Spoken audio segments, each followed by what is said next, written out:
আসসালামু আলাইকুম রহমতুল্লাহ। আসলে আমি আন্তরিকভাবে দুঃখিত। আপনাদের যে কমেন্টসগুলো এগুলো আমি উল্টো দিক থেকে দেখতে পাচ্ছিলাম, এজন্য আগের লাইভটি কেটে নতুনভাবে আমি আবার লাইভে ঢুকেছি। এবার একটু আমাকে জানান যে আমার ক্যামেরার পজিশন ঠিক আছে কিনা, ঠিকঠাক মতো আমাকে শুনতে পাওয়া যাচ্ছে কিনা। যদি সব ঠিক থাকে তাহলে আমরা শুরু করব। ট্রু টিপস লিখেছেন নাও ওকে। হাসান জনি লিখেছেন এখন ঠিক আছে। মহসিনা জামিল লিখেছেন নাও এভরিথিং ইজ অলরাইট।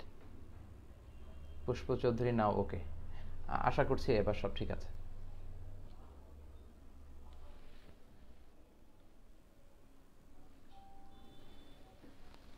জি, আরও অনেকেই লিখেছেন যে ইটস ওকে, এখন ঠিক আছে মোহতারাম। তো তাহলে আমরা শুরু করি। বিসমিল্লাহ ওয়াসসালাতু ওয়াসসালামু আলা রাসূলিল্লাহ ওয়া বা'দ। কাছে কিংবা দূরে, বাংলাদেশ থেকে কিংবা পৃথিবীর যে কোনো প্রান্ত থেকে যারাই আজকের এই লাইভ প্রোগ্রামটি দেখছেন, আপনাদের সবাইকে জানাচ্ছি আন্তরিক শুভেচ্ছা এবং অভিনন্দন। আহলান ওয়া সাহলান ওয়া মারহাবান বিকুম ফি হাদাল লিকা আত-তাইয়িব। আশা করছি আপনারা সবাই ভালো আছেন, সুস্থ আছেন এবং সবসময় কামনা করি যে আল্লাহ তাআলা আপনাদেরকে ভালো রাখুক, সুস্থ রাখুক এবং ঈমানের সাথে রাখুক। সম্মানিত সুধী, গত 2 দিন আগে আমি আমার এই মিজানুর রহমান আজহারি এই পেজটিতে আপনাদেরকে জানিয়েছিলাম যে আপনাদের জীবন ঘনিষ্ঠ কিছু প্রশ্ন নিয়ে প্রশ্নোত্তর পর্বের মতো একটি লাইভ আমি করব। সেই সুবাদে বেসিক্যালি আজকে ঠিক সন্ধ্যা 6টার মধ্যে আমরা এই লাইভে এসেছি। তো আশা করছি যে অনেক জায়গা থেকে আপনারা যুক্ত হচ্ছেন এবং আমরা যে সমস্ত বিষয় নিয়ে আজকে কথা বলবো এগুলো থেকে আমরা সকলেই উপকৃত হব ইনশাআল্লাহ। সম্মানিত শুধু আপনারা যারা লাইভ দেখছেন, আপনাদের লাইভের এই ভিডিওটির নিচে নিশ্চয়ই শেয়ার নামে একটি বাটন রয়েছে। আপনারা কাইন্ডলি সে শেয়ার বাটনে ক্লিক করবেন, ফলে এখনই লাইভটি শেয়ার হয়ে যাবে আর আপনাদের সাথে যুক্ত যেই বন্ধু বান্ধবরা আছে সবাই এখনই এই লাইভটি দেখতে পারবে আর কি ইনশাআল্লাহ। তো আমি সবাইকে অনুরোধ করব আপনারা কাইন্ডলি এখনই শুরু থেকেই লাইভটি যদি শেয়ার দিয়ে রাখেন তাহলে ইনস্ট্যান্ট সবাই লাইভটি দেখতে পারবে এবং কারো কোনো জীবন জিজ্ঞাসামূলক প্রশ্ন থাকলে এখনই তারা করতে পারবে। সম্মানিত শুধু আজকে বেসিক্যালি আমি আপনাদের কিছু প্রশ্নের উত্তর দেওয়ার চেষ্টা করব ইসলামিক পার্সপেক্টিভ থেকে, কারণ আমার এই পেজে অনেক প্রশ্ন আসে আপনাদের কাছ থেকে। অনেক দিনই ভাই এবং বোনেরা প্রশ্ন করে থাকেন। তো আসলে সব প্রশ্ন টাইপ করে অন টাইমে আনসার করা সম্ভব হয় না, ফলে আমরা মাঝে মাঝে লাইভে আসার চেষ্টা করি এবং সেগুলোর আনসার করার চেষ্টা করি। তো আমার ইনবক্সে জমা হয়ে থাকা প্রশ্নগুলোকে আগে প্রায়োরিটি দিয়ে সেগুলোর আনসার করব এবং শেষের দিকে যারা আপনারা এই লাইভের এই কমেন্টসে প্রশ্ন করবেন আপনাদের সেই প্রশ্নগুলোরও উত্তর দেওয়ার চেষ্টা করব। আমি অনেক কমেন্টস দেখতে পাচ্ছি এবং এগুলো খুব দ্রুতই মানে স্ক্রল আপ হয়ে যাচ্ছে, উপরের দিকে চলে যাচ্ছে, ফলে এগুলো আসলে আপনাদেরকে ওইভাবে পড়ে শোনানোর সুযোগ হচ্ছে না। তো আমরা শুরুতে কিছু ভূমিকা কথা বলবো, প্রাথমিক কথা। তারপরে আমার ইনবক্সে জমা থাকা যেই প্রশ্নগুলো এসেছিল সেগুলো নিয়ে আমরা উত্তর দেওয়ার চেষ্টা করব এবং সবশেষে আপনাদের প্রশ্নগুলোর উত্তর দেওয়ার চেষ্টা করব ইনশাআল্লাহ তাআলা। ইতিমধ্যে প্রায় 500 জন আমাদের এই লাইভ প্রোগ্রামটিতে যুক্ত হয়েছেন। আমি আবারও বলছি, আপনারা শেয়ার বাটনে ক্লিক করে সবাইকে যুক্ত করে নিন। সম্মানিত শুধু আমরা জানি যে এই সময়টা হচ্ছে বিজ্ঞানের যুগ এবং এই টেকনোলজির কল্যাণে আজকে আমরা খুব সহজেই পৃথিবীর যে কোনো ইনফরমেশন খুব সহজে হাতের নাগালে পেয়ে যাচ্ছি। এবং এই তথ্য প্রযুক্তির যুগে, টেকনোলজির যুগে আমরা যারা কোরআন সুন্নাহ থেকে কথা বলার চেষ্টা করি, বাণী বাহকের কাজ করি, দাঈ ইলাল্লাহর কাজ করি, আমাদের কথাগুলো খুব সহজেই অন্যদের কাছে পৌঁছে যাচ্ছে ইউটিউবের মাধ্যমে, ফেসবুকের বিভিন্ন পেজের মাধ্যমে, নানাভাবে। তো এক্ষেত্রে সবচেয়ে গুরুত্বপূর্ণ যে ভূমিকা যারা রাখছে আমাদের পাশাপাশি তারা হচ্ছে ইউটিউব চ্যানেলের ওনার যারা আছে। তারা বেসিক্যালি আমাদের আলোচনাগুলোকে রেকর্ড করে তারা ইউটিউবে আপলোড দিয়ে দেয়, ফলে সবাই সেখান থেকে আমাদের আলোচনাগুলো শুনতে পারছে। এবং আমি অবাক হয়েছি, আমি কিছুদিন আগে মক্কাতে ছিলাম, হজে গিয়েছিলাম। আপনারা জানেন যে সৌদি আরবিয়াতে প্রায় 25-30 লক্ষ বাংলাদেশি থাকে। তো ওনারা সবাই বলছিলেন যে আপনাকে আমরা চিনি ইউটিউবের মাধ্যমে। আমি সৌদি আরবের বিভিন্ন শহরে বিভিন্ন প্রোগ্রাম অ্যাটেন্ড করেছিলাম, মক্কাতে, তায়েফে, জম্মুমে, মদিনাতে, জেদ্দাতে। তো সব ভাইদের একই কথা যে আপনাদের আলোচনাগুলো আমরা ইউটিউবে শুনি।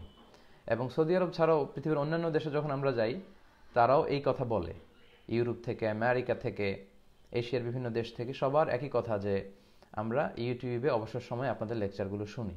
তো সম্মানিত ভাই এবং বোনেরা, এটা কিন্তু ভেরি স্ট্রং একটা প্ল্যাটফর্ম বর্তমান সময়ে। ইউটিউবের মধ্য দিয়ে কিন্তু আমরা আমাদের এই কথাগুলো ছড়িয়ে দিতে পারছি। তো সেক্ষেত্রে আমাদের পাশাপাশি যারা এই কাজটার আঞ্জাম দিয়ে থাকেন তারা হচ্ছেন আমাদের ইউটিউব চ্যানেলের ওনার ভাইয়েরা। অনেকে আমাকে বলে থাকে যে হুজুর আপনার পার্সোনাল কোনো ইউটিউব চ্যানেল আছে কিনা। আমি সবসময় বলি যে আমার পার্সোনাল কোনো ইউটিউব চ্যানেল নেই। বিভিন্ন ইউটিউব চ্যানেলের ভাইয়েরা তারা আমাদের আলোচনাগুলো রেকর্ড করে ছড়িয়ে দেয়। তো আমরা যেমনি দাওয়াতি কাজ করে সওয়াব পাচ্ছি, আল্লাহর পক্ষ থেকে নিঃসন্দেহে আমরা প্রতিদান পাবো।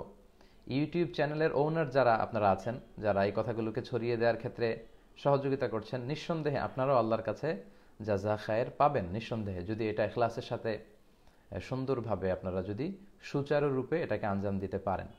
কিন্তু দুঃখজনক হলেও সত্য, ইদানিংকালে ইউটিউব আমরা যখন দেখি তখন দেখা যায় যে আমাদের আলোচনাগুলোর এমন কিছু অদ্ভুত টাইটেল দেয়া হয় যেগুলো আসলে আমাদের সাথে মানানসই নয়।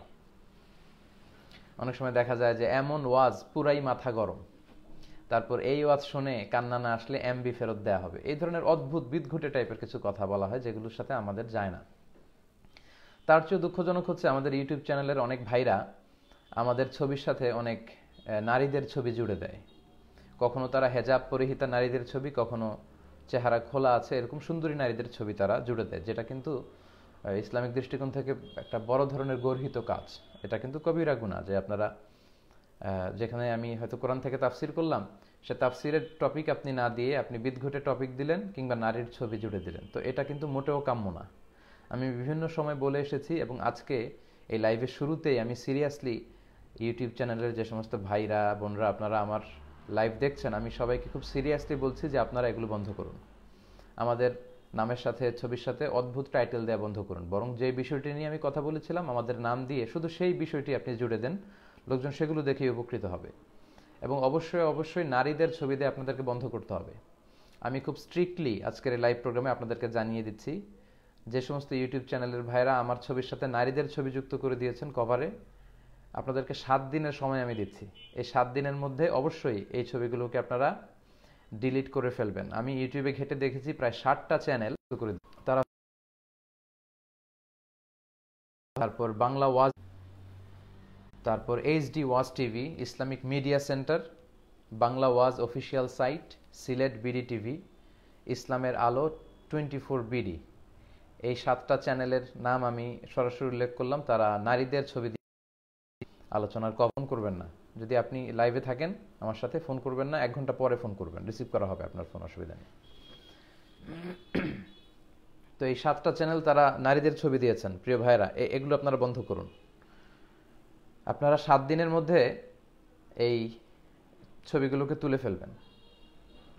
যেই 7টা চ্যানেলের কথা আমি উল্লেখ করলাম তারা 7 দিনের মধ্যে অবশ্যই ছবিগুলো তুলে ফেলবেন। তা না হলে কিন্তু আমি আমার পেজে আপনাদের ব্যাপারে লোকজনদেরকে জানাবো যে আপনাদের চ্যানেলকে যেন তারা আনসাবস্ক্রাইব করে। শুধু এখানেই না, প্রয়োজন হলে মাহফিলে আমি উল্লেখ করে এই চ্যানেলগুলোর নাম নিয়ে বলতে বাধ্য হব আপনাদের ব্যাপারে যে আপনাদেরকে যেন সবাই আনসাবস্ক্রাইব করে।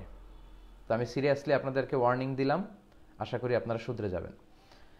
সম্মানিত শুধু দেরি করে যারা যুক্ত হয়েছেন, আমরা বলেছিলাম প্রথমে আমরা কিছু আমার ইনবক্সে থাকা প্রশ্নগুলোর উত্তর করব, পরে আপনাদের উত্তর করবো ইনশাআল্লাহ। আর নিচে যারা শেয়ার বাটন দেখতে পাচ্ছেন, শেয়ারে ক্লিক করে এখনই সবাইকে যুক্ত করে নিন। প্রায় 900 জন মানুষ ইতিমধ্যেই আমাদের সাথে যুক্ত হয়েছে। আমার একটা অ্যাপোলজি আছে আপনাদের কাছে। আপনারা সবাই আসলে ভালোবাসা থেকে হোক, জানার আগ্রহ থেকে হোক, অনেক ইনবক্স করেন আমার এই পেজে, এবং আমি দেখেছি অন অ্যান অ্যাভারেজ প্রতিদিন 100 থেকে 150টির মতো SMS আমার এখানে আসে, মাঝে মাঝে 200-র মতো মেসেজ প্রতিদিন আসে। তো আসলে এত মেসেজের উত্তর করা আমাদের পক্ষে সম্ভব হয় না। আমি এ মাসে মালয়েশিয়া থেকে এসেছি। আপনারা জানেন যে আমি এখনও শিক্ষার্থী, আমি পিএইচডি ডিগ্রি নিচ্ছি মালয়েশিয়া থেকে। তো সেখানে আমাদেরকে রিসার্চের কাজে ব্যস্ত থাকতে হয়। তো যখন সুযোগ হয় আমরা প্রশ্নগুলোর আনসার করার চেষ্টা করি, কিন্তু এত মেসেজ আসে যে আমাদের অন্যান্য কাজের ফাঁকে সবগুলো মেসেজের উত্তর করা আমাদের পক্ষে সম্ভব হয় না। তো এই বিষয়টি আপনারা একটু ক্ষমা সুন্দর দৃষ্টিতে দেখবেন, এহসানের সাথে দেখবেন। জানি আপনাদের ভালো লাগা থেকে, ভালোবাসা থেকে বা ইসলামের ব্যাপারে জানবার আগ্রহ নিয়েই মূলত আপনারা প্রশ্ন করেন, কিন্তু আমাদেরও কিছু সীমাবদ্ধতা আছে, লিমিটেশনস আছে। এগুলো যদি আপনারা একটু খেয়াল করেন, এহসানের সাথে দেখেন, আমাদের জন্য অনেক ভালো হয়। পাশাপাশি ইদানিংকালে আমি অনেক মা বাবার কাছ থেকে, মানে প্যারেন্টস যারা আছে, অভিভাবকদের কাছ থেকে অনেক অনেক প্রশ্ন পাই। তারা তাদের ছেলে মেয়েদেরকে মানুষ করার ব্যাপারে খুব উদ্বিগ্ন। ওনারা আবেগ ঘন অনেক মেসেজ আমাকে দেন এবং বলেন যে হুজুর, আমার ছেলেকে আমি কিভাবে মানুষ করব, কোথায় পড়াবো। অনেকে এরকমও বলেন যে হুজুর, আমার ছেলেকে আপনার মতো বানাতে চাই, আপনি কোথায় পড়েছেন, আপনার ইন ডিটেল আমাকে জানান। তো আপনাদের ছেলে মেয়ে আমাদের মতো কেন, আমাদেরকেও তারা ছাড়িয়ে যাবে, তাদের ক্যারিয়ার আরো অনেক ব্রাইট হবে, আমরা দোয়া করি। তো সেক্ষেত্রে আমার ক্যারিয়ার নিয়ে অনেকে আমাকে ফোন দিচ্ছেন। ফোন দেওয়ার কারণে লাইভের আলোচনাটাতে অনেক ডিস্টার্ব হয়ে যাচ্ছে। তো মেহরবানি করে এখন কেউ ফোন দিবেন না, 1 ঘন্টা পরে ফোন দিলে ফোনগুলো রিসিভ করা হবে ইনশাআল্লাহ। তো অনেকে বলে যে আমি কোথায় পড়েছি। আমি পড়াশোনা করেছি দারুন নাজাত সিদ্দিকিয়া কামিল মাদ্রাসায়, তারপরে পড়েছি আল আজহার ইউনিভার্সিটি থেকে ব্যাচেলর করেছি মিশরে, এবং ইন্টারন্যাশনাল ইসলামিক ইউনিভার্সিটি মালয়েশিয়া থেকে মাস্টার্স এমফিল করে এখন পিএইচডিতে আছে। তো আপনার ছেলেকে যে আমি যেখানে পড়েছি ওখানেই পড়াতে হবে নট নেসেসারি। আরও অনেক প্রতিষ্ঠান আছে, সেগুলোতে আপনারা পড়াতে পারেন। ছেলে মেয়েদেরকে কোথায় দিতে হবে জিজ্ঞেস করলে আমি সাধারণত দারুন নাজাতের কথা বলি, তামিরুল মিল্লাতের কথা বলি, টঙ্গী শাখা, মীর হাজারিবাগ শাখা, কিংবা জামিয়া কাসিমিয়া নরসিংদীতে যে মাদ্রাসাটি আছে সেটির কথা বলি। উত্তরাতে তানজিমুল উম্মাহ আছে, ভালো একটি প্রতিষ্ঠান, সেখানে দেওয়া যেতে পারে। লালমাটিয়াতে এভারোজ ইন্টারন্যাশনাল আছে, ইংলিশ মিডিয়ামের একটি মাদ্রাসা। তো সেখানে আবার খরচ খুব বেশি। তো এই প্রতিষ্ঠানগুলোর কথা আমরা বলি। আসলে আমরা যে প্রতিষ্ঠানে পড়েছি সেগুলোতেই পড়াতে হবে এমনটা নয়। আপনি যে লোকেশনে থাকেন, যে এলাকাতে থাকেন, সে এলাকার যে ভালো ভালো প্রতিষ্ঠানগুলো আছে, সে ভালো প্রতিষ্ঠানগুলোতে আপনারা দিতে পারেন। আসলে বিষয় হচ্ছে ছোটবেলা থেকে খুব সচেতনভাবে আবুল কালাম আজাদ ভাই, আপনি রেগুলার ফোন দিয়ে যাচ্ছেন, মানে কন্টিনিউয়াস, আমি বারবার কেটে দিচ্ছি, আপনি পরে ফোন দিবেন মেহরবানি করে। তো আপনি যে লোকেশনে আছেন সেই লোকেশনের যে ভালো প্রতিষ্ঠান সেখানে দিলেই চলবে।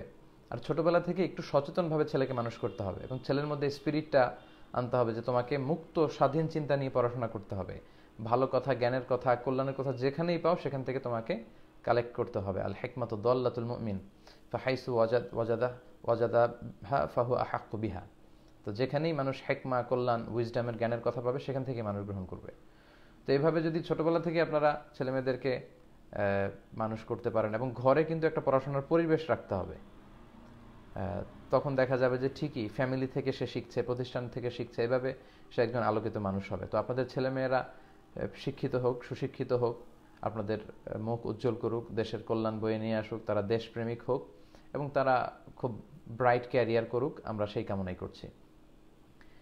958 জন ইতিমধ্যে দেখছেন এটা। আপনাদেরকে আবারও বলছি, যারা দেখছেন তারা শেয়ার বাটনে ক্লিক করে অন্যদেরকেও এখনই লাইভে যুক্ত করে নিন। অনেকে আমাকে SMS করেছেন, বিভিন্ন জিনিস জানতে চেয়েছেন, তো যেগুলো টাইপ করে আপনাদেরকে জানানোর সুযোগ হয়নি, ওইরকম কিছু প্রশ্ন দিয়ে আমি আজকে শুরু করছি। আশা করছি আপনারা সবাই উপকৃত হবেন। তো আমরা চলে যাই সরাসরি QA সেশনে। একজন ভাই প্রশ্ন করেছেন যে দাদার আগে বাবা মারা গেলে নাতিরা দাদার সম্পদের মালিক হবে কিনা। এরকম ঘটনা কিন্তু অনেক সময় ঘটে থাকে।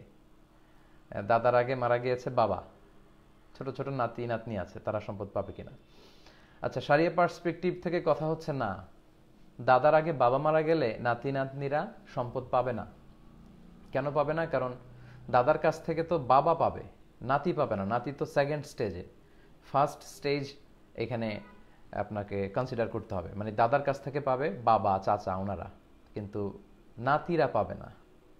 কিন্তু কখনো এরকম হতে পারে যে দাদার আগে বাবা মারা গিয়েছে, এখন যে নাতিরা আছে তারা খুবই অসহায়, ইয়াতীম, টাকা পয়সা নেই।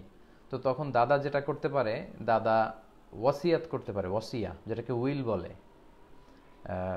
1/3, 1/3 সর্বোচ্চ, বা তার কম, কিন্তু তার বেশি করা যাবে না, ওয়াসিয়াত করা যায়। সেক্ষেত্রে যারা ওয়ারাসা, বাই ডিফল্ট উত্তরাধিকার সম্পদের মালিক হবে, তাদের ব্যাপারে ওয়াসিয়াত করা যায় না, বরং যারা ওয়ারাসা নয় তাদের ব্যাপারে ওয়াসিয়াত করা যাবে। তো 1/3, ওয়াসুলুসু কাসীর, 1/3 তো অনেক। তো এটা চাইলে দাদা করতে পারেন, কিন্তু দাদার আগেই যদি বাবা মরে যায় নাতিরা পাবে না। তবে হ্যাঁ, নাতিরা আসবা হিসেবে পেতে পারে যদি চাচা না থাকে, মানে ওই দাদার মাত্র একটাই সন্তান ছিল, সে মারা যাওয়ার পরে শুধু নাতিরা আছে, তখন নাতিরা পাবে। কিন্তু যদি চাচা থাকে তাদের, তাহলে নাতি নাতনিরা সম্পদ পাবে না। তো সেক্ষেত্রে অনেকে বলে ইসলামের তো এটা ইনসাফপূর্ণ বিধান হচ্ছে না। তো সেক্ষেত্রে ইসলাম ইনসাফের যে রাস্তাটা খোলা রেখেছে সেটা হচ্ছে ওয়াসিয়াত করা যেতে পারে 1/3। দাদা চাইলে নাতি নাতনিকে সর্বোচ্চ 1/3 দিতে পারে। শাহু সিজদার বিধান জানতে চেয়েছেন। আচ্ছা, আমি আপনাদের এগুলোকে আমি পরে বলবো ইনশাআল্লাহ। সাজদাতুস সাহু। আচ্ছা, এরপর একজন প্রশ্ন করেছেন ইমাম মাহাদির আবির্ভাব নিয়ে কিছু বলুন। আল মাহদি আল মুনতাজার, আমরা ওনার অপেক্ষায় আছি, উনি আসবেন, আমরা এটা বিশ্বাস করি। কিন্তু ইদানিংকালে খুব বেশি শোনা যায় যে ইমাম মাহাদি হয়তো এ সালেই চলে আসবে বা 19 সালে আসবে, কেউ বলছে 2025-এর মধ্যে আসবে, কেউ বলছেন যে কিয়ামত চলেই আসলো। এ জাতীয় যে কথাগুলো বলা হয় এগুলোর আসলে কোনো ভিত্তি নেই। কারণ কিয়ামত কখন হবে লা ইয়ালামুহা ইল্লাল্লাহ, আল্লাহ ছাড়া কেউ জানে না। সো যারা এগুলো বলে এগুলো তাদের ব্যক্তিগত অবজারভেশন, ব্যক্তিগত কথা। আমরা জানি না ইমাম মাহদি কবে আসবে। তবে হ্যাঁ, কিয়ামতের যে ছোট ছোট আলামত আছে, the minor signs of the day of judgment, কিয়ামতের ছোট্ট আলামতগুলো, এই আলামতগুলোর বেশিরভাগই কিন্তু প্রকাশিত হয়েছে। তো এই জন্য অনেকেই ভাবছেন যে ইমাম মাহাদির আগমন হয়তো কাছাকাছি। হ্যাঁ, সেটা হতে পারে, সেটা হতে পারে। কিন্তু 18 সালেই আসবে, 19 সালেই আসবে, 25 সালেই আসবে, মাযহাব নিয়ে বড় দ্বন্দ্ব, কিছু বলবেন? আচ্ছা, মাযহাব এমনটি বলা আসলে ঠিক না, কারণ এগুলো আল্লাহ ছাড়া কেউ জানে না। সবচেয়ে দুঃখজনক হচ্ছে অনেক ইয়াংদের মধ্যে আমি এই ফ্রাস্ট্রেশনে এর ব্যাপারটা দেখি। বলে যে হুজুর ইমাম মাহাদি তো চলে আসবে, 25 সালের মধ্যে আসতেছে, কিয়ামত তো হয়ে যাবে। তো এই কথাগুলো যারা বলেন, এই কথাগুলো কিন্তু যুবকদেরকে অনেককে কর্মবিমুখ করে ফেলছে। মানে অনেকে বলছে যে মাহাদি তো চলেই আসবে, কিয়ামত তো হয়েই যাবে, তো আমরা আর কি করব, আমার ক্যারিয়ার করে লাভ কি, চাকরি করে লাভ কি, এগুলো করে তো কোনো লাভ নেই। এটা একেবারে ভুল কথা। ইমাম মাহাদি কখন আসবে আসলে দেখা যাবে। ইমাম মাহাদি যখন আসবে আমরা ওনাকে সাপোর্ট করব, আমরা ওনাকে সাপোর্ট করব, আমরা ওনার সৈনিক হব, ওনার সাথে একসাথে কাজ করব। কিন্তু ইমাম মাহাদি আসবে, কিয়ামত হবে বলে সবকিছু বাদ দিয়ে কর্মবিমুখ হওয়া এটা ঠিক না। আপনি যেমন কাজ করে যাচ্ছিলেন কাজ করে যান, ইবাদত করে যাচ্ছিলেন ইবাদত করে যান, ক্যারিয়ারকে ব্রাইট করতে চেষ্টা করেছিলেন করে যান, আপনারা আপনাদের কাজকে চালিয়ে যাবেন। কিন্তু ইমাম মাহাদি আসবে, কিয়ামত হয়ে যাবে বলে আশা হারানো যাবে না। কিন্তু অনেকের মাঝেই কিন্তু এই বিষয়টা দেখা যায় যে 25 সালে আসবে, 26 সালে আসবে, এরকম কথা বলা হয়। এটা আসলে যারা বলেন তাদের ব্যক্তিগত অবজারভেশন, সুনির্দিষ্টভাবে কোরআন সুন্নাহয় কবে আসবে এক্স্যাক্টলি কিছু বলা হয়নি। তিরমিজির বর্ণনা বিষ্ণু ইসলাম বলেছেন ইয়ামলিকু সাবা আসিনিন ফিল আরদ, ইমাম মাহাদি যখন পৃথিবীতে আসবে তিনি 7 বছর পৃথিবীতে রাজত্ব করবেন।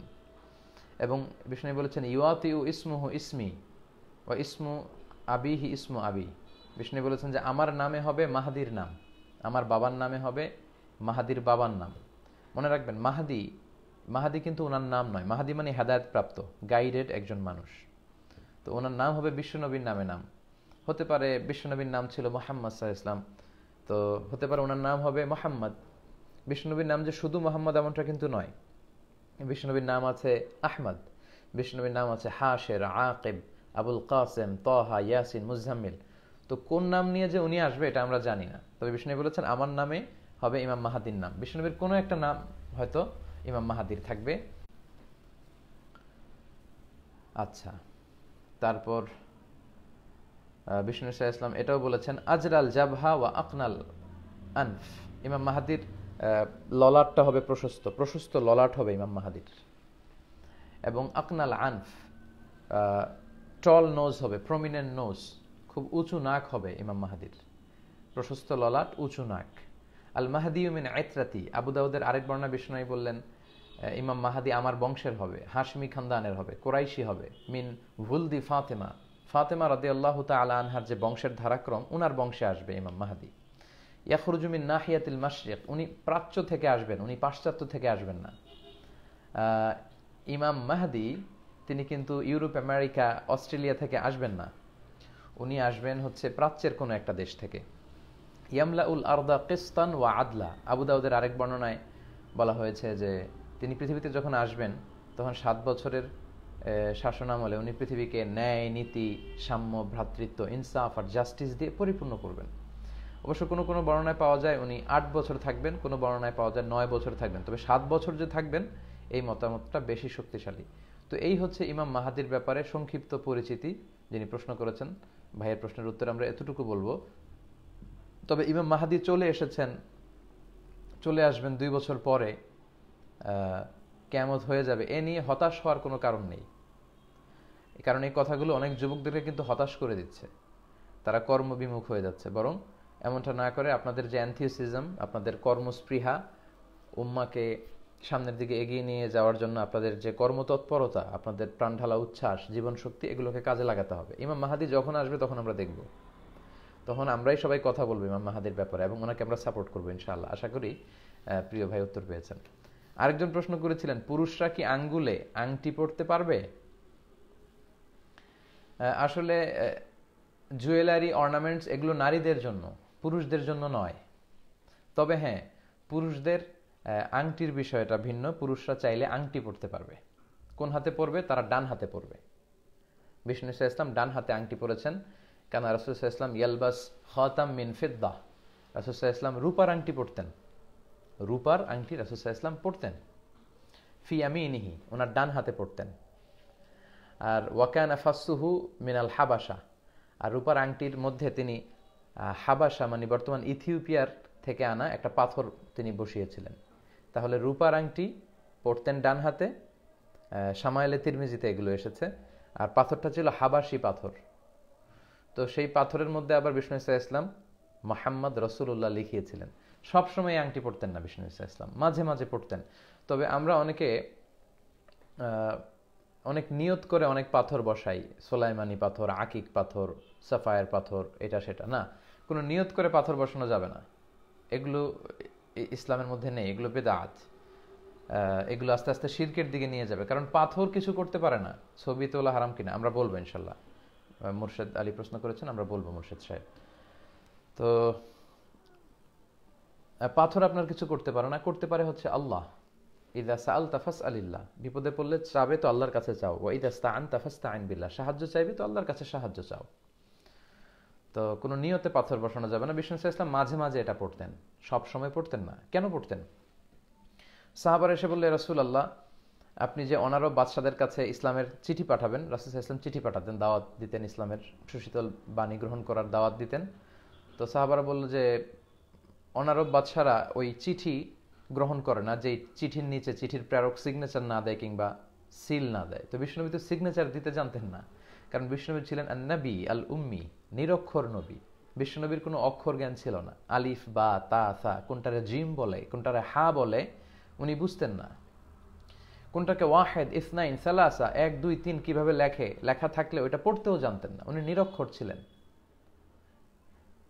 অনেকে আবার ভুল বুঝতে পারেন, বিশ্বনবী নিরক্ষর ছিলেন কিন্তু বিশ্বনবী মূর্খ ছিলেন না। নিরক্ষর আর মূর্খ পার্থক্য আছে। নিরক্ষর হচ্ছে ইলিটারেট আর মূর্খ মানে ইগনোরেন্ট। বিশ্বনবী ইগনোরেন্ট ছিলেন না, উনি ছিলেন ইলিটারেট, অক্ষর চিনতেন না।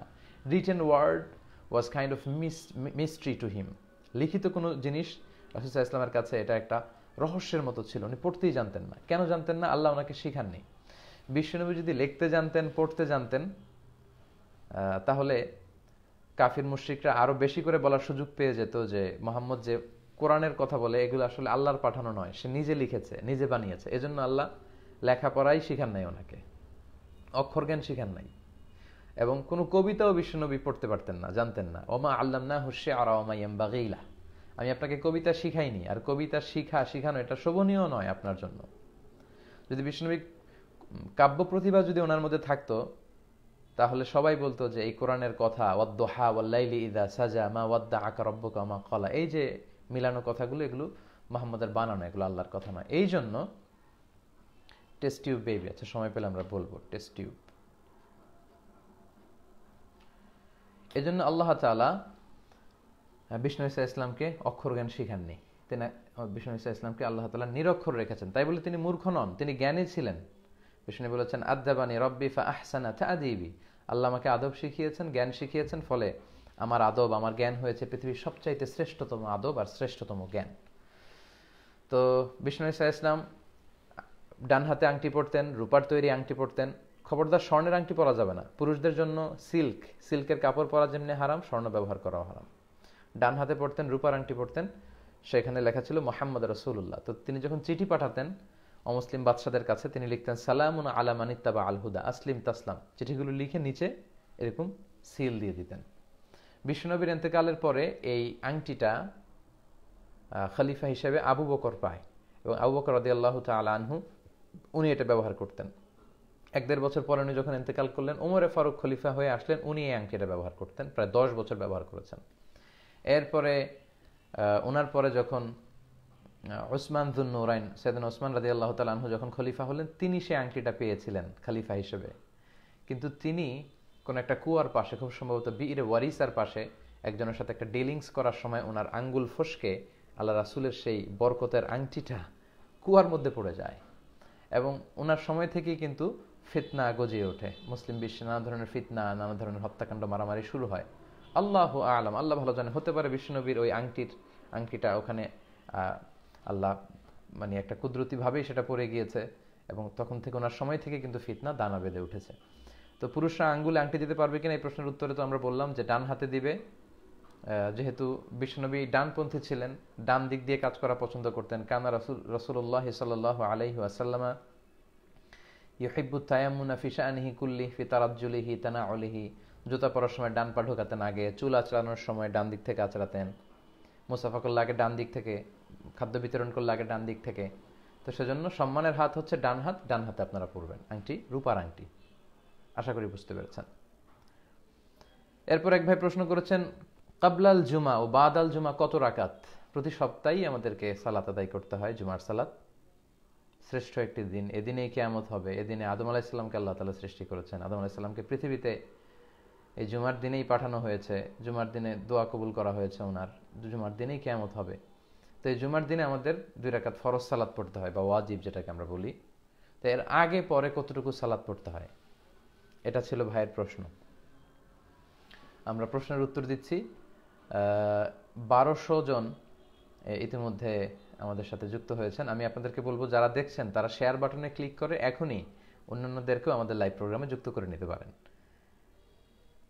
তো জুমার সালাতের আগে কয় রাকাত, পরে কয় রাকাত? জুমার সালাতের আগে হচ্ছে 2 রাকাত। বিশুদ্ধ মত অনুযায়ী, সুন্নাহসম্মত যেই মত, সেটা হচ্ছে জুমার সালাতের আগে আপনি 2 রাকাত পড়বেন। মসজিদে ঢুকেই 2 রাকাত পড়তে হয়, এটা পড়বেন। ওটা পরে যদি আরো সময় পান আপনি আরো পড়বেন, অর্থাৎ ইমাম সাহেব খুতবা দেওয়ার আগ পর্যন্ত আপনি 2 করে, মা কুদ্দির আলাকা মা কুদ্দির আলাহু, আপনার যতটুকু সুযোগ হয়। তার মানে বোঝা গেল জুমার সালাতের আগে, কাবলাল জুমা, এটা সুনির্ধারিত নয়, এটা অনির্ধারিত। 2 করে যদ্দুর পড়া যায়।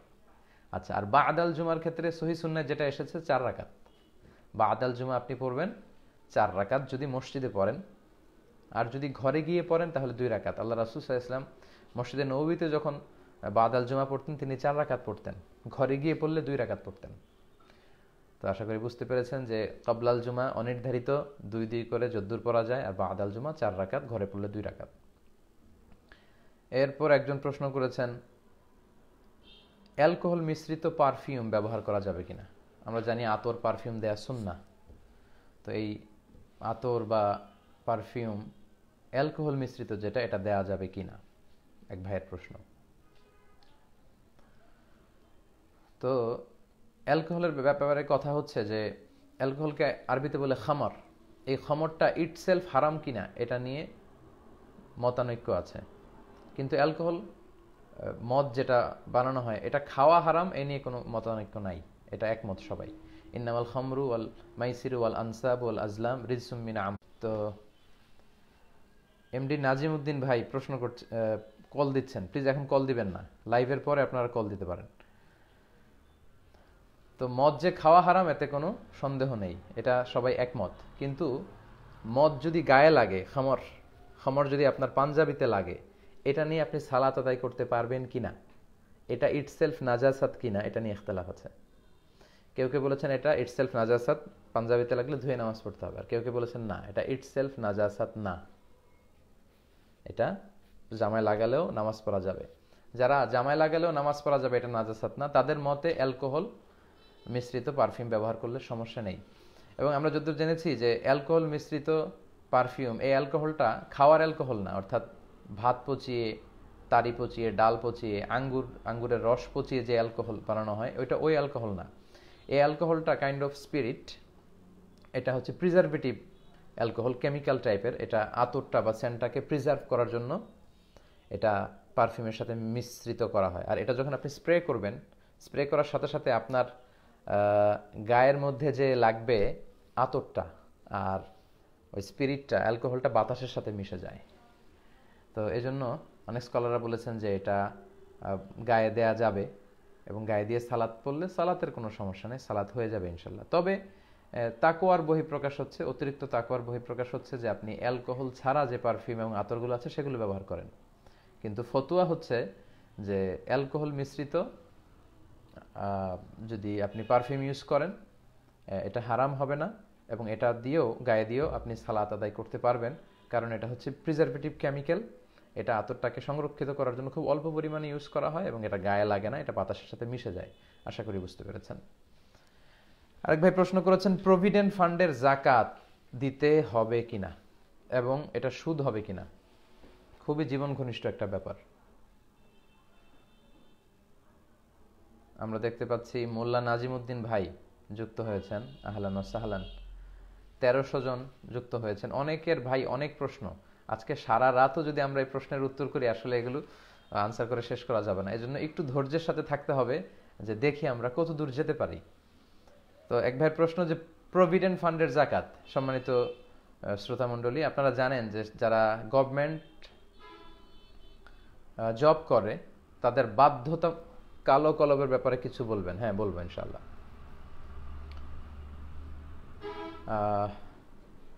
গভর্নমেন্ট জব যারা করে তাদেরকে বাধ্য হয়ে তাদের স্যালারির 10% বা 15% প্রতি মাসে দিয়ে দিতে হয় বা কেটে নেওয়া হয়, এবং তার চাকরি শেষে সেটা সে পায়। লেটসে প্রতি মাসে 10% কেটে নেওয়াতে বা 15% কেটে নেওয়াতে তার পুরো চাকরির মেয়াদে 20 লক্ষ টাকা সরকার কেটে নিল, পরে তাকে 40 লক্ষ টাকা দিল। এই যে টাকাটা, এই টাকাটার জাকাত দিতে হবে কিনা? এটার জাকাত দিতে হবে যখন আপনি হাতে পাবেন। আমি আবারও বলছি, প্রভিডেন্ট ফান্ডের টাকা যখন আপনার হস্তগত হবে তখন আপনি জাকাত দিবেন, কারণ এটা সরকারের হাতে, এখন আপনার হস্তগত হয়নি, এজন্য প্রতি বছর বছর এটার জাকাত দেয়া লাগবে না। জাকাত দেওয়ার একটা মৌলিক নীতিমালা হচ্ছে আত-তামাল্লুক আন-নাফসি, আপনার কন্ট্রোলে আসতে হবে, টাকাটা আপনার হাতে আসতে হবে, তারপরে আপনি এটার জাকাত পে করবেন। তো যখন আপনি পাবেন পুরো টাকাটা, ওইটার সাথে আপনার ক্যাশ টাকা আছে কিনা, আপনার প্রাইজ বন্ড আছে কিনা, আপনার ঘরে জুয়েলারি গোল্ড আছে কিনা, গোল্ডের বার আছে কিনা, সঞ্চয়পত্র আছে কিনা, এফডিআর আছে কিনা, সব কিছু যোগ দিয়ে আপনার ঋণ থাকলে বাদ দিয়ে তখন আপনি জাকাত দিবেন। তাহলে কথা হচ্ছে যখন পাবেন তখন, আগে নয়। আর এটা সুদ হবে কিনা, এটা খুবই জরুরি একটা প্রশ্ন, অনেকেই প্রশ্ন করেন। বেশিরভাগ স্কলারদের মতে এই প্রভিডেন্ট ফান্ডের টাকাটা সুদ হবে না। প্রভিডেন্ট ফান্ডের টাকাটা সুদ হবে না, কারণ এটা আপনি দিতে বাধ্য। সরকার বাধ্য করে আপনার কাছ থেকে কিন্তু 10 to 15% টাকা রেখে দিয়েছে।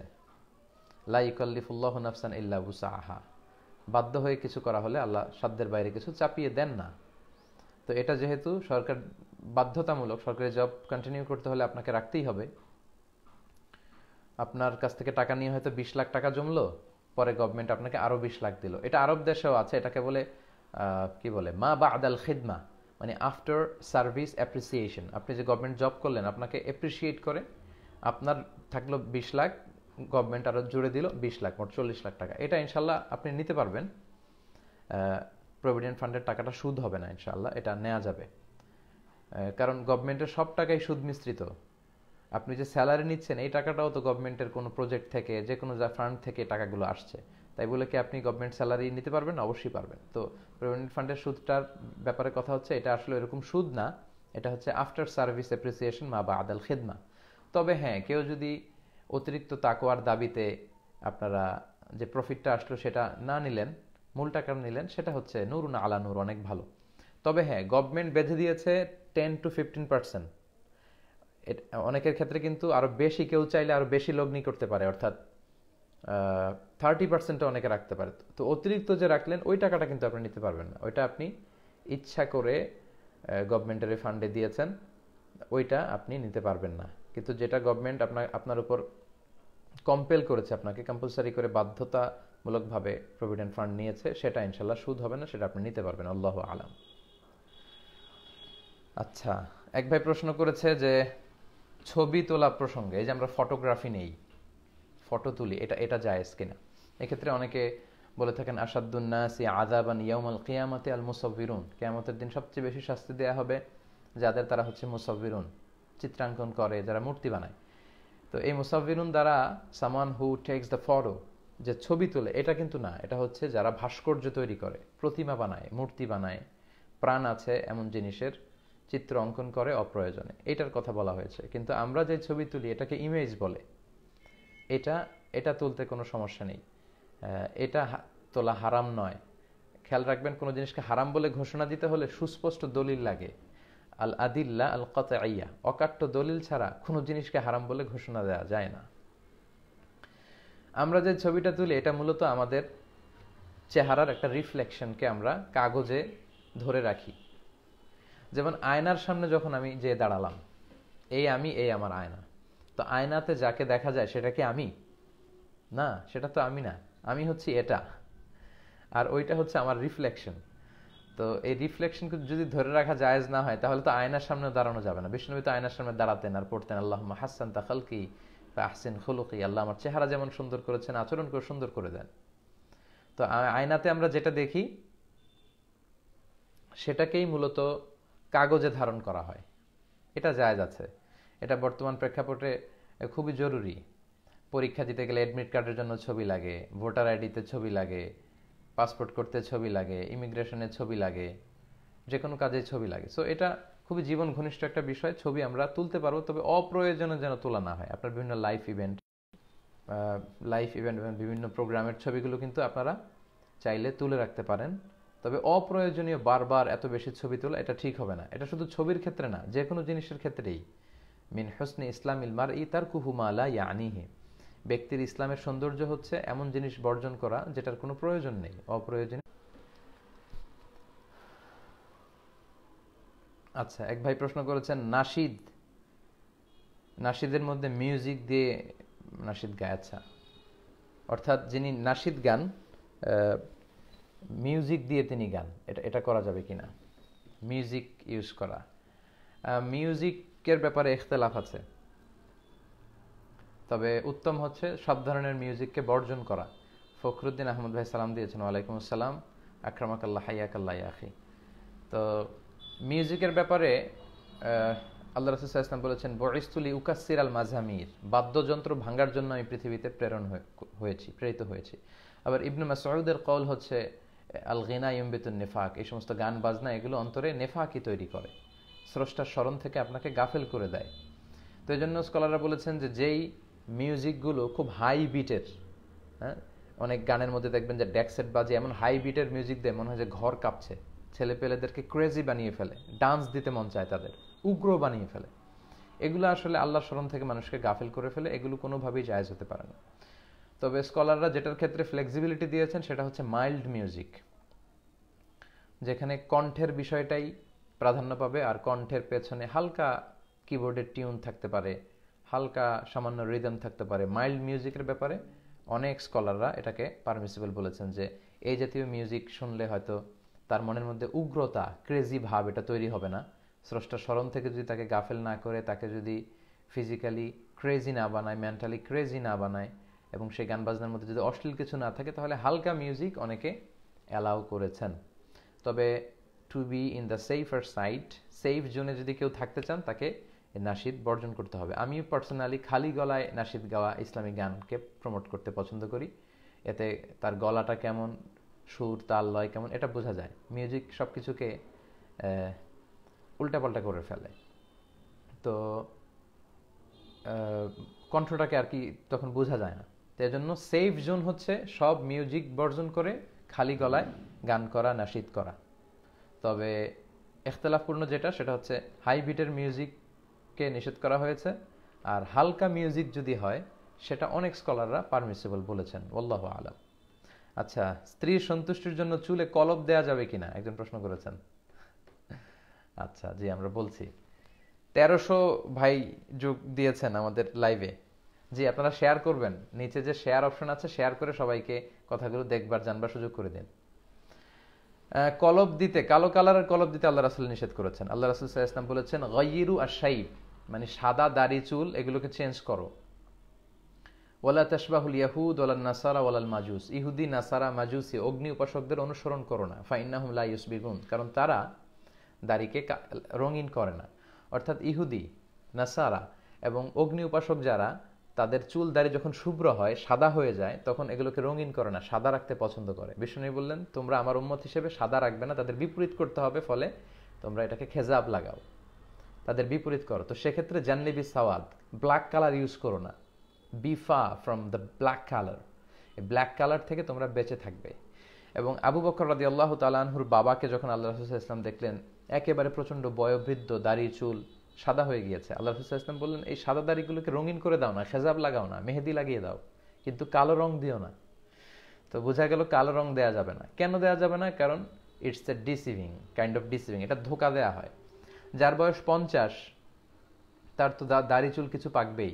তো 50-55 বছরের কেউ যদি দাড়ি চুলে কালো রং লাগায়, তো তাহলে বয়স লুকানো হবে, তাই না?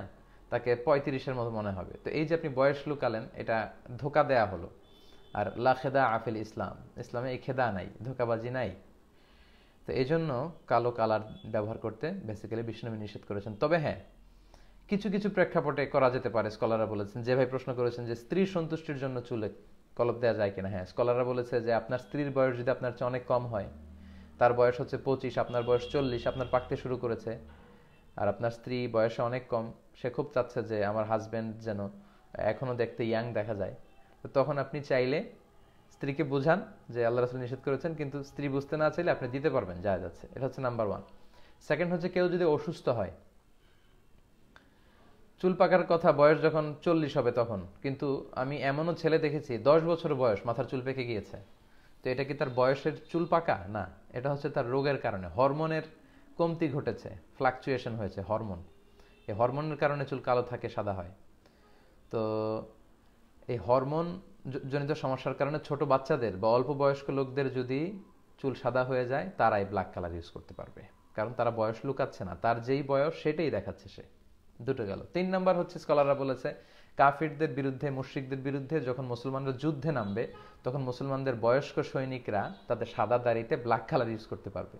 ফলে কাফেররা দেখে মনে করবে যে এগুলো মনে হয় তরতাজা তরুণ, সব তাজা তাজা তরুণ সৈনিকেরা আমাদের বিরুদ্ধে লড়তে এসেছে, ওরা ভড়কে যাবে, ভয় পেয়ে যাবে। তো এই 3টা প্রেক্ষাপটে স্কলাররা জায়েজ বলার চেষ্টা করেছেন।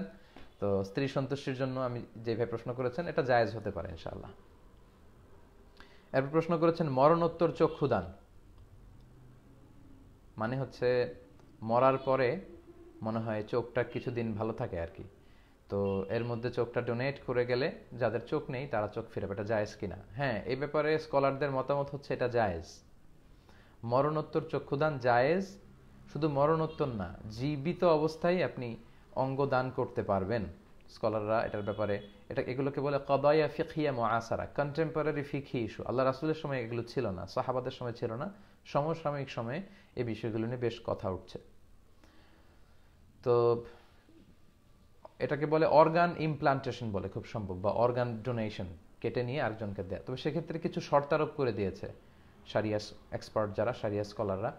কি কি শর্ত? 1 নম্বর শর্ত হচ্ছে যিনি দান করবেন তার ক্ষতি হতে পারবে না। আমার 2 চোখ, আমি 1 চোখ দিয়ে দিলে তো আমি ক্ষতিগ্রস্ত হব, বা আমার 2টি চোখে যদি আমি আরেকজনকে জীবিত অবস্থায় দান করি আমি ক্ষতিগ্রস্ত হব। আর আল্লাহ বলেছেন ওয়ালা তুলকু বিআইদিকুম ইলা তাহলুকা, তোমরা জেনে বুঝে ইচ্ছায় নিজেকে ধ্বংসের দিকে ঠেলে দিও না, এটা করা যাবে না। দ্বিতীয় শর্ত হচ্ছে এটা বিক্রি করা যাবে না। লেটস সে আমার কিডনি 2টা, একটা কিডনি দিয়ে আমি সার্ভাইভ করতে পারবো, বাঁচতে পারবো। তো কারো যদি কিডনি ড্যামেজ করে, আপনারা জানেন যে যাদের কিডনি ড্যামেজ হয় তাদের যে কত কষ্ট করে বেঁচে থাকতে হয়, ডায়ালিসিস করতে হয়, দেহের রক্ত একদিক দিয়ে বেরোয় আরেক দিক দিয়ে ঢুকে। আমার কিছু পরিচিত জনদের আমি এই কথাগুলো শুনেছি যে তারা কি পরিমাণে কষ্ট পায় এই ডায়ালিসিসের কারণে। তো আপনি দুটা কিডনি যদি আপনার ভালো থাকে, একটা দিয়ে আপনি সার্ভাইভ করতে পারবেন, আরেকটা আপনি দিতে পারবেন, তবে এটা টাকার বিনিময়ে বিক্রি করা যাবে না। প্রথম শর্ত ছিল আপনার ক্ষতি করতে পারবেন না, তো কিডনি একটা ভালো আরেকটা দিলে তো ক্ষতি হচ্ছে না। 2 নাম্বার হচ্ছে টাকার বিনিময়ে আপনি বিক্রি করতে পারবেন না, কারণ আল্লাহ বলেছেন ওয়ালাকাদ কাররামনা বানি আদম, I have dignified the status of the sons of Adam. আমি আদম সন্তানদেরকে অনেক সম্মানিত করেছি, জীবিত অবস্থায়ও সম্মানিত, মরে গেলেও সম্মানিত। তা আমাদের অঙ্গগুলো এত সম্মানিত, এগুলো বিক্রি করা যায় না। একটা চোখ টাকার বিনিময়ে এটা হয় না, কারণ পৃথিবীর সবাই মিলে আল্লাহর দেয়া এরকম ন্যাচারাল চোখ বানাতে পারে না। তো প্রথম শর্ত আপনার ক্ষতি করবেন না, দ্বিতীয় শর্ত হচ্ছে টাকার বিনিময়ে এগুলো বিক্রি করা যাবে না। 3 নম্বর শর্ত হচ্ছে যাকে দিবেন তার জন্য এটা খুবই জরুরি হতে হবে, ইমার্জেন্সি, এটা না হলে তার বাঁচার উপায় নাই। এই কন্ডিশন যদি হয় তাহলে শুধু মরণোত্তর না, মরার আগেই অর্গান ডোনেশন এটা করা যাবে ইনশাআল্লাহ। আর মরণোত্তর চক্ষুদান ইনশাআল্লাহ জায়েজ আছে। আচ্ছা, একজন প্রশ্ন করেছেন দঈফ এবং মাউদু, জয়ীফ হাদিস আর মাউদু হাদিসের মধ্যে পার্থক্য কি? সম্মানিত ভাইয়েরা, দঈফ হাদিস হচ্ছে দুর্বল হাদিস, আর এই দুর্বল হাদিসের অনেক প্রকার আছে, যেমন মুনকার, মুরসাল, মুত্তারাব। এর মধ্যে একটা প্রকার হচ্ছে মাউদু। মাউদু মানে হচ্ছে ফেব্রিকেটেড ট্রেডিশন, বানোয়াট, আল্লাহ রাসূলের নামে বানোয়াট কথা বলা, বানিয়ে, ইচ্ছাকৃতভাবে বানিয়ে কথাগুলো বলা, এগুলো হচ্ছে কি মাউদু। আল্লাহ রাসূল বলেছেন মান কাযাবা আলাইয়া মুতাআম্মিদান ফালিয়াতাবাওয়া মাকআদাহু মিনান নার, যে আমার ব্যাপারে জেনে শুনে মিথ্যা বলে চালিয়ে দেয় সে যেন জাহান্নামকে তার নিজের ঘর বানিয়ে নেয়। বলে আয়াযু বিল্লাহ, আল্লাহ আমাদেরকে হেফাজত করুক। তো দঈফ হাদিস হচ্ছে, আমি ভেবেছি যে দঈফ হাদিস, মুস্তালাহুল হাদিস নিয়ে হয়তো কিছু সিরিজ আলোচনা করলে, লেকচার করলে আপনারা এগুলো বুঝতে পারবেন। অল্প সময় এগুলো বোঝানো সম্ভব না। সহজ কথা হচ্ছে একটা হাদিস সহিহ হওয়ার জন্য অনেকগুলো শর্ত আছে, যেমন ইত্তিসালুস সানাদ, যারা বর্ণনা করেছে এই চেইনটার মধ্যে গ্যাপ থাকতে পারবে না। তারপর যারা বর্ণনাকারী তারা আদেল হতে হবে, ন্যায়পরায়ণ, তাদের দব থাকতে হবে, মেধাশক্তি ভালো থাকতে হবে, সাজ হতে পারবে না, ইল্লাত হতে পারবে না। এই 5টার কোনো একটা বা একাধিক যদি নষ্ট হয়ে যায় তখন হাদিসটা কি হয়ে যায়? দঈফ হয়ে যায়, দুর্বল। আর মাউদু হাদিস হচ্ছে বানোয়াট কথা। তো অনেকেই ইদানিংকালে বলে থাকে যে হাদিসটা সহি কিনা জানতে চায়, আর দঈফ হলে এটাকে মানতে চায় না, নাক ছিটকায়। এটা কিন্তু ঠিক না। অল্প পড়াশোনা করে যখন আপনি কোনো জটিল বিষয় নিয়ে কথা বলতে যাবেন, মন্তব্য করতে যাবেন, তখনই আপনি বিপাকে পড়বেন। এজন্য যারা আমরা অল্প জানি তারা যেন না জেনে কারো ভুল ধরতে না যাই। আমি পার্সোনালি কারো ভুল ধরতে খুব ভয় পাই, কারো ব্যাপারে সমালোচনা করতে খুব ভয় পাই, কারণ আমার ভুলের শেষ নাই, আমার দুর্বলতার শেষ নাই, মানুষ মাত্রই ভুল। আর আমি আরেকজনের ভুল কি করে ধরবো? নিজের ভুল ধরেই তো কুল পাই না। তো এই অ্যাটিটিউডটা খুব খারাপ, প্রয়োজনে অপ্রয়োজনে মানুষের ভুল খুঁজে বের করার চেষ্টা করা। দঈফ শুনলে অনেকে নাক ছিটকায়। দঈফ হাদিসের হুকুম জেনে নেন। দঈফ হাদিস আল্লাহর সিফাতের ক্ষেত্রে বর্ণনা দেয়া যাবে না, আকীদার ক্ষেত্রে বর্ণনা করা যাবে না, শরীয়তের কোনো আহকাম, রুলিং, কোডিং সিস্টেমের ক্ষেত্রে বর্ণনা করা যাবে না, কিন্তু কোনো ঘটনা পরম্পরা জুড়ে দেওয়ার জন্য বর্ণনা করা যাবে, ফাজাইলুল আমালের ক্ষেত্রে বর্ণনা করা যাবে, এক্সট্রা ইনফরমেশন হিসেবে বর্ণনা করা যাবে। এমনকি দঈফ হাদিস যদি অনেকগুলো ওয়েতে বর্ণিত হয়, এটা যারা আলেম তারা বুঝবেন, সাধারণ কনভেনশনাল স্টাডি যাতে তাদের বুঝতে কঠিন হয়ে যাবে। হাদিসটা দঈফ, খেয়াল করে শুনুন, হাদিসটি দঈফ, কিন্তু এগুলো অনেকগুলো ওয়েতে এসেছে, বর্ণনার অনেকগুলো ধারা আছে, শাখা আছে, উপশাখা আছে। অনেকগুলো ধারায় বর্ণিত হওয়ার কারণে, শাওয়াহিদ তাওয়াবে থাকার কারণে এটার দঈফ থাকে না, এটা একটু উপরের দিকে চলে যায়, অর্থাৎ এটার দারাজা এক স্টেপ এগিয়ে যায়, সেটাকে বলে হাসান লি গায়রিহির পর্যায়ে চলে যায়। 4 ধরনের হাদিস দিয়ে হুজ্জাত নেওয়া যায়। ইহতাজ্জু বিহি, সাহিলি জাতিহি, সাহিলি গায়রিহি, হাসান লি জাতিহি, হাসান লি গায়রিহি। তো এই যে হাসান লি গায়রিহি যেটাকে দিয়ে হুজ্জাত নেওয়া যায়, এটা কিভাবে হয়? এটা হয় দঈফ হাদিস দিয়ে। তার মানে দঈফ হাদিস অনেকগুলো চেইনে বর্ণিত হলে এটার দঈফ থাকে না, দুর্বল থাকে না, এটা শক্তি পেয়ে হাসান লি গায়রিহি হয়ে যায়, সেটা দিয়ে শরীয়তের কোডিং করা যাবে। তো এই বিষয়গুলো অনেকে না জেনে দঈফ শুনেই বলে যে দঈফ হাদিস মানা যাবে না। সে আসলে দঈফ সম্পর্কে কি জানে? যারা জানে না তারাই বেসিক্যালি এই কথাগুলো বলে। আবু নওয়াসের একটা কবিতা আছে, ওয়াকুল লিমান ইয়াদদাঈ ফিল ইলমি ফালসাফাতান হাওয়াস্তা শাইআন ওয়া গাবাত আনকা আশিয়াউ। তিনি বলেছেন যারা বলে যে আমি সব জানি, সব জানি, এরকম বলে বোঝাতে চায়, ভাব দেখাতে চায়, তাদেরকে বৃদ্ধাঙ্গুলি দেখিয়ে তুমি বলো যে তুমি কিচ্ছু জানো না। তোমার জানার অনেক বাকি। জাননেওয়ালার উপরও জাননেওয়ালা থাকে, সবচেয়ে বড় জাননেওয়ালা হচ্ছে আল্লাহ।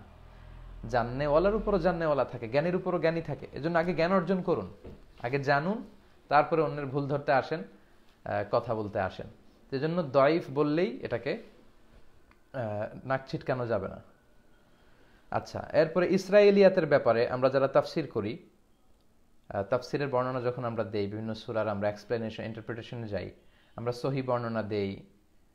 তারপরে আমরা মাঝে মাঝে সাপোর্টিং ডকুমেন্ট হিসেবে ইসরায়েলি বর্ণনা আনি। ইসরায়েলি বর্ণনাটা কি? আল ইসরায়েলিয়াত হচ্ছে আল্লাহ রাসূলের কথা নয়, এগুলো অন্য নবীদের কথা, মুসা আলাইহিস সালামের কথা, ঈসা আলাইহিস সালামের কথা, সুলাইমান আলাইহিস সালামের কথা, বা ওনাদের সাহাবীদের কথা। এগুলো আল্লাহ রাসূলের ট্র্যাডিশন নয়, অন্যান্য নবীদের ট্র্যাডিশন। এগুলো কিন্তু বর্ণনা করা যাবে। বিষ্ণু বলেছেন, হাদ্দিসু আন বানি ইসরাঈলা ওয়ালা হারাজ। বানি ইসরাইল থেকে এই ট্র্যাডিশনগুলো বর্ণনা করো, সমস্যা নেই। কিন্তু অনেকে মনে করে ইসরায়েলিয়াত হলেই এগুলো বানোয়াট। এটা ঠিক না। ইসরায়েলিয়াতের 3টা হুকুম আমরা আল আজহারে আল ইসরাঈলিয়াত নামে একটা ডিসিপ্লিনে পড়াশোনাই করেছি কয়েকশো নাম্বারের। তো আমরা এত পড়েও কিছু শিখতে পারলাম না, আর আপনি কার কাছ থেকে কি শুনে না শুনে যাচ্ছে তাই মন্তব্য করে যাবেন। এজন্য মন্তব্য করার আগে সাবধান। কিবোর্ড চাপলেই কমেন্টস লেখা যায়, কিন্তু কমেন্টস লেখার আগে কয়েকবার ভেবে নেবেন যে এটার ইম্প্যাক্ট কি হতে পারে, আসলে আমি এই ব্যাপারে একেবারে পুঙ্খানুপুঙ্খভাবে জানি কিনা। ইসরায়েলিয়াতের ব্যাপারে 3টা মতামত। 1 নম্বর মতামত হচ্ছে ইসরায়েলি বর্ণনা যেগুলো কোরআন হাদিসের সাথে হুবহু মিলে যাবে, নুসাদ্দিকু ওয়া নাআখুযু বিহি, এটাকে আমরা সত্য বলে গ্রহণ করব, কারণ কোরআন হাদিসের সাথে মিলেছে। নাম্বার 2, মোল্লা নাজিম ভাই বলেছেন, মিয়ারে হক নিয়ে কিছু কিছু বলেন। আমরা তো আমি হক, সব হক আমাদের মধ্যে আছে, কখনো দাবি করি না, করব না। আমরা মুসলিম বিশ্বের ঐক্যে বিশ্বাসী। আমি ছাড়া অন্যদের মধ্যে হক থাকতে পারে, আমরা ইন্টারচেঞ্জ করব, জ্ঞানের কথাগুলো আদান প্রদান করব মিউচুয়াল রেসপেক্ট রেখে। আমি যে দল, যে আইডিওলজি বিলং করি না কেন, আমি আমার অন্য দলের, অন্য মতের ভাইদের প্রতি পূর্ণাঙ্গ শ্রদ্ধা রাখি, এবং এটাই হচ্ছে ঐক্যের নিয়ম। কিন্তু যারা ছোটখাটো বিষয় নিয়ে সমাজের মধ্যে ফাটল তৈরি করে, এক সমাজে আলাদা আলাদা মসজিদ বানায়, ছোট্টখাট্ট বিষয় নিয়ে ভাইয়ে ভাইয়ে বিভেদ, সামাজিক সম্প্রীতি নষ্ট করে সহি সুন্নার নাম দিয়ে। আমরা অবশ্যই সহি সুন্নাকে প্রমোট করি সব সময়। ইসলাম তো মানতে হবে বিশ্বনবীর সুন্নাহ অনুযায়ী, কিন্তু সেখানে মানুষের মধ্যে ফাটল ধরিয়ে না, এক্সট্রিম অ্যাপ্রোচে যেয়ে না। আল্লাহ আমাদেরকে বোঝার তৌফিক দান করুন। তো বলছিলাম ইসরায়েলিয়াতের 3 পদ্ধতি। এক হচ্ছে কোরআন হাদিসের সাথে মিলে গেলে গ্রহণ করব, কোরআন হাদিসের মোখালেফ হলে বর্জন করব। নাম্বার 3, ইসরায়েলিয়াতের কোনো বর্ণনা এটা কোরআন হাদিস সাপোর্ট, মানে কোরআন হাদিসের অনুকূলেও না, কোরআন হাদিস এ ব্যাপারে কিছু বলেও নাই, আবার এটা যে মিথ্যা এই ব্যাপারেও কোরআন হাদিসে কোনো কথা নেই। তার মানে এটা সত্য কি মিথ্যা এ ব্যাপারে কোরআন সুন্নায় কিছু পাওয়া যায় না। এগুলো কি করবেন? এগুলো বর্ণনা করবেন, ঘটনা পরম্পরা মিলানোর জন্য এগুলোকে এক্সট্রা ডকুমেন্ট হিসেবে নেবেন এবং বলে দিবেন যে এটা ইসরায়েলি বর্ণনা। আমরা তো সেটাই করি। বিষ্ণু বলেছেন, হাদ্দিসু আন বানি ইসরাইল, বনি ইসরাইল থেকে বর্ণনা করো, অর্ডার। আপনি ঘটনা মিলাতে হলে সুলাইমান আলাইহিস সালামের অল্প কিছু কথা আপনি কোরআনে পাবেন, ইয়াহইয়া আলাইহিস সালামের 2-4টা আয়াত পাবেন কোরআনে, কিন্তু তার পুরো জীবনীকে আপনি মিলাতে হলে কিভাবে মিলাবেন? তখন আপনি সহিহ সুন্নাহর পর আপনি ইসরায়েলি যে বর্ণনাগুলো কোরআন হাদিস বিরোধী নয় সেগুলো আপনি নিতে পারেন। আল্লাহ রাসূলের অর্ডার, এগুলো বর্ণনা করা যাবে। তো এই বিষয়ে আপনি প্রপার নলেজ না নিয়ে যদি কিছু বলতে যান, তখনই আপনি গোলমাল পাকিয়ে ফেলবেন। আল্লাহ আমাদেরকে বোঝার তৌফিক দান করুন। সম্মানিত সুধী, অনেক ভাইরা যুক্ত হয়েছেন, আমি আবারও বলবো শেয়ার দিয়ে অন্যদেরকে দেখবার সুযোগ করে দিন। এবার আপনারা অনেকে প্রশ্ন করেছেন লাইভ চলাকালীন সময়ে, হুজুর আপনি ডান হাতে ঘড়ি পরেন কেন? এবার আমি আপনাদের প্রশ্নের উত্তর করব। ডান হাতে ঘড়ি পরি কারণ আমি ডানপন্থী। সব নবীরা ছিল ডানপন্থী। ওমা তিলকা বিয়ামিনিকা ইয়া মূসা, হে মূসা তোমার ডান হাতে কি? মানে মূসা তোমার ডান হাতে কি, মানে বাঁ হাতে কি বলেননি। তার মানে মূসা আলাইহিস সালামের লাঠি ছিল ডান হাতে। একটু আগে তো বলছিলাম আল্লাহ রাসূল ডান হাত দিয়ে ভালো সব কাজ করতে পছন্দ করতেন। তো এজন্য সম্মানের হাত হচ্ছে ডান হাত, এজন্য আমি ডান হাতে ঘড়ি পরি, ডান হাতে রিং পরার চেষ্টা করি। আচ্ছা, লাইভ চলাকালীন এক ভাই প্রশ্ন করেছিলেন সাজদাতুস সাহু কিভাবে দিতে হয়। কোন ভাই প্রশ্ন করেছিলেন আমি নামটি খেয়াল রাখতে পারিনি, তবে আমি টুকে রেখেছি যে সাজদাতুস সাহু দেওয়ার পদ্ধতি কি। সম্মানিত ভাইয়েরা, সাজদাতুস সাহু দেওয়ার 3টা পদ্ধতি আছে, এবং মজার বিষয় হচ্ছে 3টাই সহিহ হাদিসে আছে। সাজদায়ে সাহু কখন দিতে হয়? যখন আমরা কোনো ওয়াজিব তরক করে ফেলি, অথবা নামাজে অতিরিক্ত কিছু করি, তখন আমাদেরকে সেজদায় সাহু দিতে হয়। পদ্ধতি তিনটা। প্রথম পদ্ধতি, বাংলাদেশে আপনারা যেভাবে শিখেছেন, যেভাবে আদায় করেন ঠিক সেভাবে, অর্থাৎ শেষ বৈঠকে আত্তাহিয়াতু পরে ডান দিকে এক সালাম, আসসালামু আলাইকুম রহমতুল্লাহ, তারপর দুটি সেজদা, আল্লাহু আকবার বলে সেজদা দিয়ে বসে, তারপরে আপনি সেজদা দিয়ে বসে আপনি আবার তাহিয়াত, দুরুদ এবং দোয়া মাসুরা পরে সালাম ফিরিয়ে নামাজ শেষ করবেন। এটা বাংলাদেশে এস্টাবলিশড, সবাই প্র্যাকটিস করে, এটা সহিহ হাদিসে আছে, কোনো সমস্যা নেই, করতে পারেন। আচ্ছা, আরও কিছু পদ্ধতি আছে, যেমন আরেকটা পদ্ধতি আছে, সেটা হচ্ছে আপনি পুরো নামাজটাই শেষ করে ফেলবেন, এমনকি সালামও ফিরিয়ে ফেলবেন, আসসালামু আলাইকুম রহমতুল্লাহ, আসসালামু আলাইকুম রহমতুল্লাহ, সালাম ফিরিয়ে তারপর আপনি এক্সট্রা দুইটা সেজদা দিবেন। এটাও সেজদায় সাহু হয়ে গেল, এটাও সহিহ হাদিসে আছে।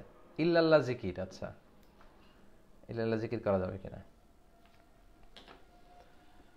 তারপর তাহাজ্জুদ, বিতরের সালাত, আল বিতর। সেজদায় সাহুর ৩ নম্বর পদ্ধতি হচ্ছে পুরো সালাত শেষ করবেন, শেষ বৈঠকে বসে তাহিয়াত পড়বেন, দুরুদ পড়বেন, দুরুদ পড়ার পরে দোয়ায়ে মাসুরাও পড়বেন, কিন্তু সালাম ফিরাবেন না। সালাম ফিরানোর আগে আপনি দুইটা সেজদা দিবেন, দুইটা সেজদা দিয়ে তারপরে আপনি সালাম ফিরাবেন। তো তাহলে আপনার সেজদায় সাহু আদায় হয়ে যাবে। এই তিনটাই সহিহ হাদিসে আছে। মাযহাব নিয়ে প্রশ্ন করেছেন। মাযহাব শব্দের অর্থ মত, অপিনিয়ন, মানা যাবে কিনা। আসলে আমাদেরকে মানতে হবে কোরআন সুন্নাহ, তবে কোরআন সুন্নাহ মানতে যে অনেক সময় মতামতের দিকে যেতে হয়। আল্লাহ রাসূল কি মত দিয়েছে, সাহাবারা কি মত দিয়েছে, তাবিঈরা, এটা মানতেই হয়, এছাড়া হয় না। কোরআন এবং সুন্নাহ হচ্ছে খাঁটি সোনা। খেয়াল রাখবেন, খাঁটি সোনা দিয়ে গহনা বানানো যায় না। 24 ক্যারেটের গোল্ড দিয়ে কি গহনা বানানো যায়?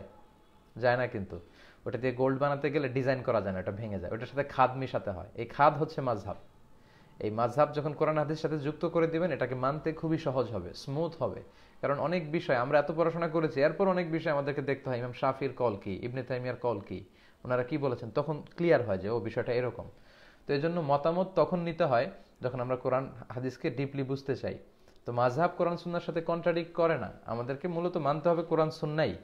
আল্লাহ জিজ্ঞেসও করবেন যে কোরআন সুন্নাহ মেনেছো কিনা, মাযহাবের ব্যাপারে জিজ্ঞেস করবে না। কিন্তু এটা খাদ না মিশালে সোনা দিয়ে অলংকার বানানো যায় না। টেস্ট টিউব বেবির কথা বলেছেন, এটাকে বলে ইন ভিট্রো ফার্টিলাইজেশন।